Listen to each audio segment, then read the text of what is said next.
Hi, my name is Eleanor, and I'm 58 years old. The story I'm about to tell you is one that has scarred me deeply, a wound that, even now, years later, still aches. It's a bitter tale of love, betrayal, and the kind of cold, calculated justice that only a woman scorned, stripped bare of everything she held dear, can mete out. This isn't just about money. It's about respect, trust, and the devastating realization that the person you built your life with was nothing more than a wolf in sheep's clothing. For 27 years, Mark was my husband. 27 years. We met in college, young and full of dreams. He was charming, charismatic, with a laugh that could light up a room. I was the more grounded one, the pragmatic planner, a rock to his free spirit. We built a life together, brick by painstaking brick. I worked as a financial analyst, steadily climbing the corporate ladder. Always diligent, always careful with our money. Mark, on the other hand, dabbled. He had a string of brilliant ideas and entrepreneurial ventures that rarely truly took off. He was good at the vision, the grand pronouncements, but less so at the follow-through, the grind. Because of this, I was always the primary breadwinner, the one who brought in the stable, substantial income. Mark's contributions, when they came, were sporadic, often consumed by the next big idea. We had a joint checking account, a shared savings account, and a modest portfolio of investments. It was our money, earned through my hard work, managed by my careful budgeting, but always discussed as ours. Or so I thought. I believed in him, in his potential. I supported his dreams, even when they seemed a little far-fetched. I always said, "If it makes you happy, darling, we'll make it work." He, in turn, showered me with affection, with compliments, with promises of a future where his next big success would mean we could both retire early, travel the world, live a life of ease.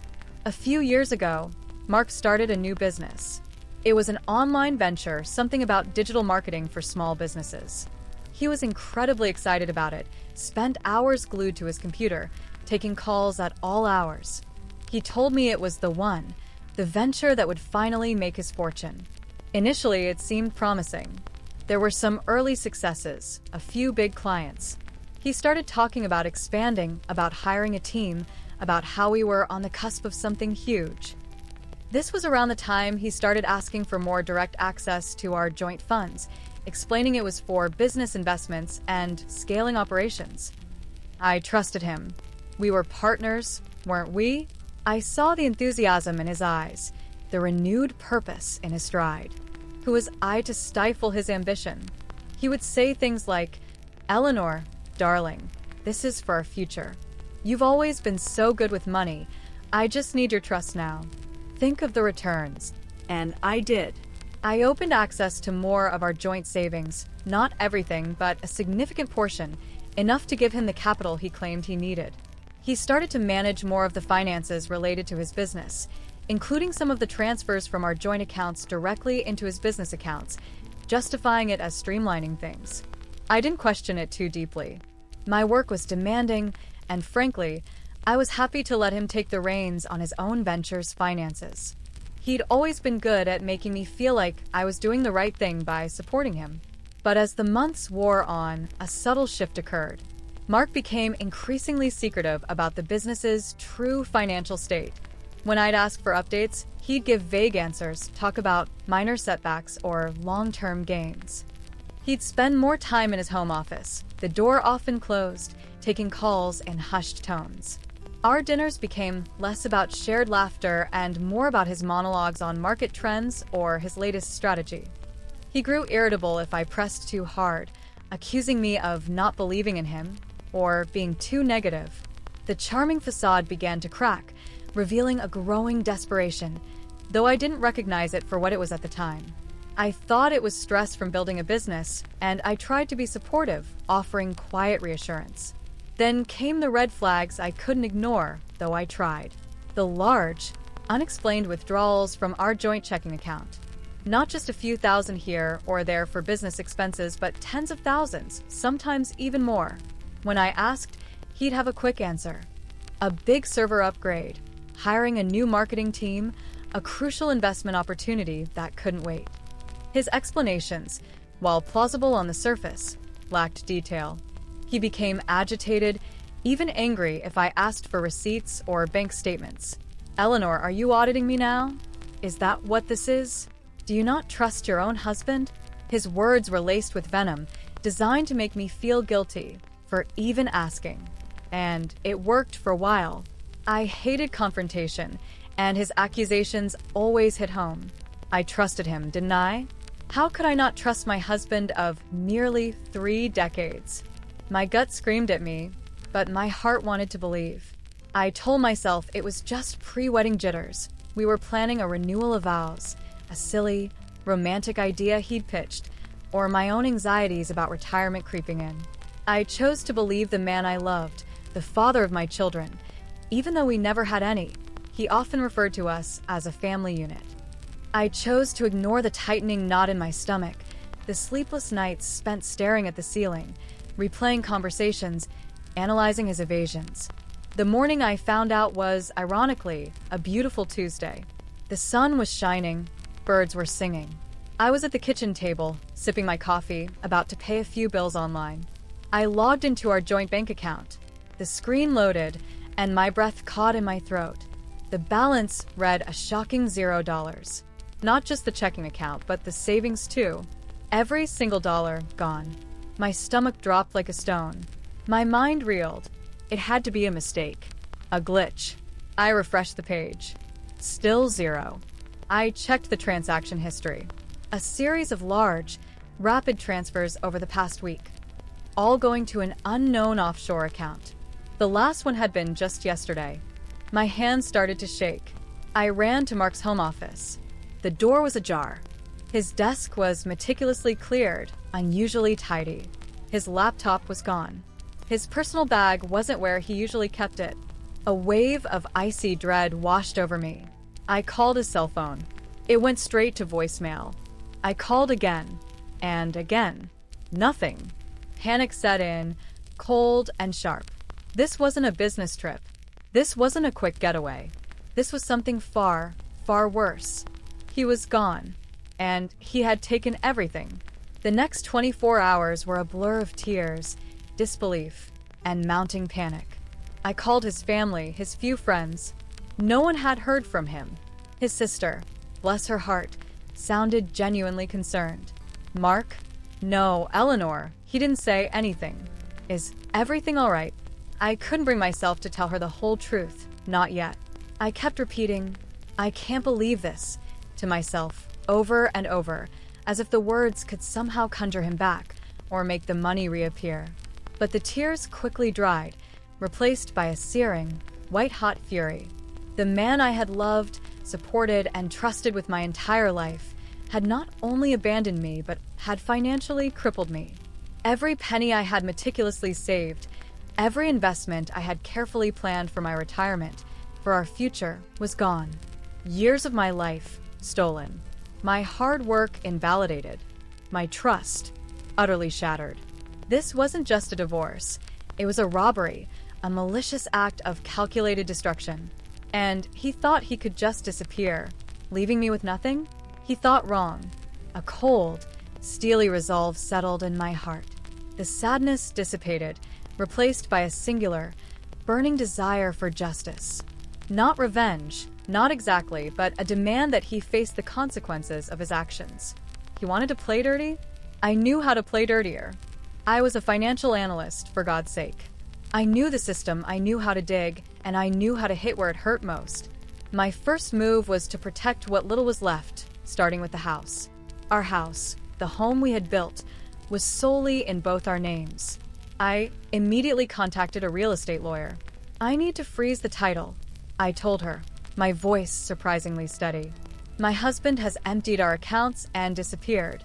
I need to ensure he can't sell or mortgage the house without my knowledge or consent." The lawyer, a no-nonsense woman named Sarah, understood immediately. Within hours, a legal hold was placed on the property title, preventing any transactions without my explicit signature. One hurdle cleared. Next, his business accounts. This was trickier, as they were in his name, not mine. But I knew his business partners, the ones who had invested early on. I knew their names, their firms. I knew he was trying to secure more venture capital. I started making calls subtly, not accusing, not revealing everything, but planting seeds of doubt. Just a friendly heads up. I'd say, Mark's been a little preoccupied lately. I'd advise a very thorough audit of his business finances if you're considering any further investments. I knew enough about the digital marketing world to know that any hint of financial instability or a disappearing founder would scare off potential investors and make his current partners very nervous. I knew he had outstanding invoices, contracts that needed fulfilling. If his accounts were frozen, if his partners pulled out, his business, his dream, would collapse. And it did. Within days, I started getting frantic calls from his former partners, demanding answers. I simply stated, I have no idea where Mark is, and I have nothing to do with his business dealings anymore. You'll have to take that up with him. I knew they'd be looking for him now, too, for their own money. But the piece de resistance, the ultimate strategic move, was the IRS. Mark had always been meticulous about avoiding taxes. He saw it as a game, a challenge. He was constantly finding loopholes, deferring payments, shifting funds. He believed he was smarter than the system. And I knew, from years of seeing his financial dealings, that he had a few skeletons in his tax closet, particularly with undeclared income from some of his earlier ventures and aggressive write-offs for his current business. I gathered every shred of financial documentation I could find. Old tax returns, bank statements, even if they were now empty, emails about his business deals, receipts for large, dubious expenses he'd claimed as business write-offs. Anything that hinted at questionable financial practices. I compiled it all into a meticulous, organized folder. Then, I found the number for the IRS Criminal Investigation Division. I need to report potential tax fraud, I stated, my voice devoid of emotion. My estranged husband, Mark Reynolds, has recently absconded with a substantial sum of money, and I believe his financial practices over the years warrant a thorough investigation. I provided them with his social security number, his last known business address, and the folder of evidence. I told them I was willing to cooperate fully, but that I wanted to remain anonymous as a concerned citizen for my own safety. They assured me they understood. This wasn't just about money. It was about ensuring he couldn't simply rebuild elsewhere without facing accountability. The IRS, I knew, had resources far beyond my limited reach and a long memory for tax evasion. They were relentless. The waiting period was excruciating. Every day felt like an eternity. I was a wreck, emotionally and physically. I barely ate, barely slept. The house, once filled with our shared life, now felt like a tomb. I kept waiting for a knock on the door, a call from the police saying they'd found him, a sudden news report. But there was nothing, just silence, and the constant anxiety that he might still find a way to hurt me, to take the house, to vanish completely. I spent hours poring over legal documents, consulting with my lawyer, trying to understand the labyrinthine process of divorce and asset division when one party has disappeared. The costs were mounting, even as my funds were depleted. It was a terrifying, isolating time. I couldn't tell my friends the full extent of the betrayal. The shame was too great. Then the calls started. Not from him directly at first. From unknown numbers, from burner phones. Missed calls, then vague voicemails. Just wanted to see how you're doing, Eleanor. Hope you're well. His voice, chillingly calm. Then more direct. Eleanor, we need to talk. This isn't how it has to be. He was testing the waters, trying to gauge my response, trying to find a way back into my life, or at least back to his assets. I didn't answer. I didn't respond. My lawyer had advised me to block all unknown numbers and to communicate only through her. I held firm. He grew more desperate. His messages became more erratic, pleading one moment, threatening the next. Eleanor, don't do anything stupid. You don't want to get involved in my business. You don't know what you're dealing with.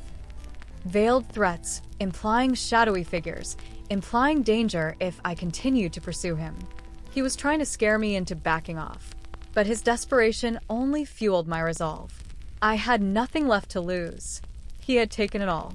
The turning point came approximately 8 months after he vanished. My phone rang. It was my lawyer, Sarah. Her voice was calm, almost victorious. Eleanor, the IRS just contacted me. They've located Mark, and it seems he's in a world of trouble. A wave of something akin to relief, mixed with a chilling satisfaction, washed over me. What kind of trouble? I asked, my voice steady. Serious trouble. They've found discrepancies in his past tax filings, inflated business expenses, undeclared offshore accounts, exactly what you suspected. They've frozen every known asset, including his business accounts, and they're looking at significant penalties, possibly even jail time for tax evasion. It seems your little tip was quite thorough, Eleanor. She almost chuckled. And where is he? He's been located in a small town in South America. They tracked him through some unusual financial activity trying to open new accounts. He's trying to cut a deal, but it doesn't look good for him.